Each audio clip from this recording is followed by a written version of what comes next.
என்னது மார்ஸ்ல டைனோசர் முட்டையா? ஆமாங்க, நம்ம பக்கத்து கிட்ட இருக்கல மார்ஸ். அந்த மார்ஸ்ல வந்து நாசாவோட கியூரியாசிட்டி ரோவர் வந்து போயிருக்கு. போகும்போது என்ன பார்த்திருக்குன்னா டைனோசர் முட்டை மாதிரி ஒரு ஸ்டோனை பார்த்திருக்கு. அதை சயின்டிஸ்ட் கண்டுபிடிச்சிட்டாங்க. பூமியில பாதி தான் மார்ஸ். மார்ஸ் வந்து சூரியனை சுத்தி வரதுக்கு 24.6 மணி நேரம் ஆகுது. பூமியில இருந்து மார்ஸுக்கு போயிட்டு வாழணும்னு சொல்லிட்டு நிறைய ரிசர்ச் போயிட்டு இருக்கு. எலான் மஸ்க் எல்லாம் விடவே மாட்டாரு, போய் வாழ்ந்தே தீருவாரு.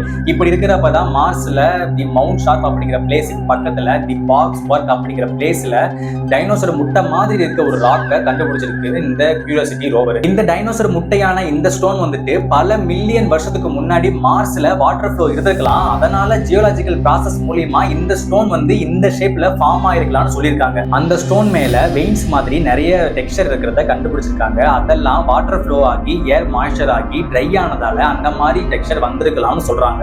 இந்த ஸ்டோனை ஸ்டடி பண்றதுனால மார்ஸ்ல தண்ணி இருந்திருக்குமா, அப்ப முன்னாடி மார்ஸ்ல வாழ்றதுக்கான சுச்சுவேஷன் இருந்திருக்குமா அப்படின்னு சொல்லி கண்டுபிடிக்கலாம்னு சொல்லியிருக்காங்க. இங்க பூமியிலேயே போற போக்க பார்த்தா தண்ணி காலி ஆயிடும் போல. இதுல வந்து மார்ஸ்ல தேடிட்டு இருக்காங்க. சோ இது டைனோசர் முட்டை எல்லாம் கிடையாதுங்க. டைனோசர் முட்டை மாதிரி இருக்க ஒரு ராக்கு. இதை வச்சு மார்ஸை பத்தி நிறைய முக்கியமான விஷயத்த தெரிஞ்சுக்க ஒரு வழியா இருக்குன்னு சொல்லிட்டு சயின்டிஸ்ட் நம்புறாங்க. அவ்வளவுதான். நான் குட்டி பையனா இருந்தப்ப ஸ்பேஸுக்கு போகணும், விண்வெளி நாயகனா மாறணும்னு சொல்லிட்டு நிறைய ஆசை இருக்கு. இந்த மூணு, இந்த மார்ஸ், இந்த சன்னு, இந்த ஸ்பேஸ், இந்த நட்சத்திரம் எல்லாம் நேர்ல பார்க்கணும்னு ஆசை இருக்கு.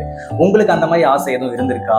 மார்ஸுக்கு போக ஒருவேளை உங்களுக்கு சான்ஸ் கிடைச்சா நீங்க போவீங்களான்னு சொல்லிட்டு கமெண்ட்ல சொல்லுங்க. அவ்வளவுதான். இந்த வீடியோ உங்களுக்கு பிடிச்சிருந்துச்சுன்னா லைக் பண்ணுங்க, ஷேர் பண்ணுங்க, கமெண்ட் பண்ணுங்க, ரீபோஸ்ட் பண்ணுங்க. யூடியூப்ல பார்த்துட்டு இருந்தீங்கன்னா சப்ஸ்கிரைப் பண்ணுங்க, இன்ஸ்டால பார்த்துட்டு இருந்தீங்கன்னா ஃபாலோ பண்ணுங்க. அப்பாலிக்கா பார்க்கலாம். பாய்.